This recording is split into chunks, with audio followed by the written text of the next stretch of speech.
Bonjour et bienvenue dans ce nouveau point d'actu bio au vignoble. Nous sommes le jeudi 30 juin et il pleut.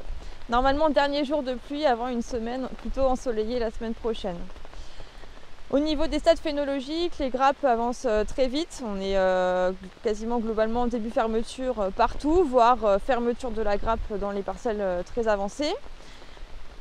Sur le mildiou, donc les gros cumuls qu'on avait eu courant juin finalement ont été très peu impactants puisqu'on a une tache par-ci par-là au vignoble, enfin aucune parcelle avec des taches régulières. Donc le vignoble est vraiment très sain, aucun symptôme sur grappe.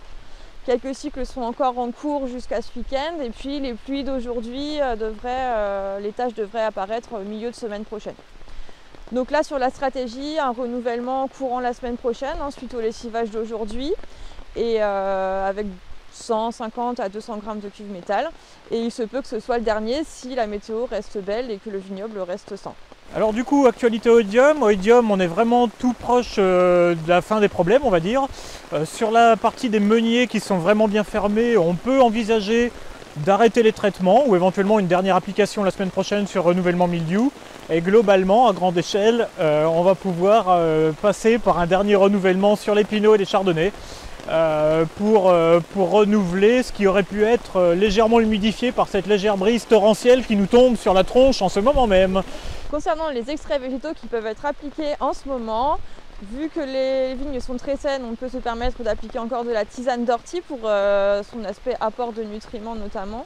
La tisane d'osier, toujours pour cette stimulation des défenses.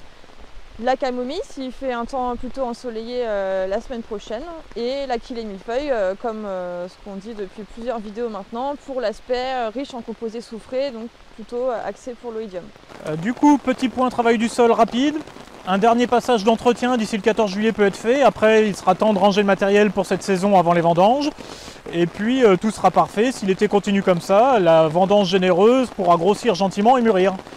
On vous remercie d'être présent pour ce nouveau point d'actu bio et on vous donne rendez-vous pour une dernière édition dans les semaines à venir pour la conclusion de cette saison. À bientôt!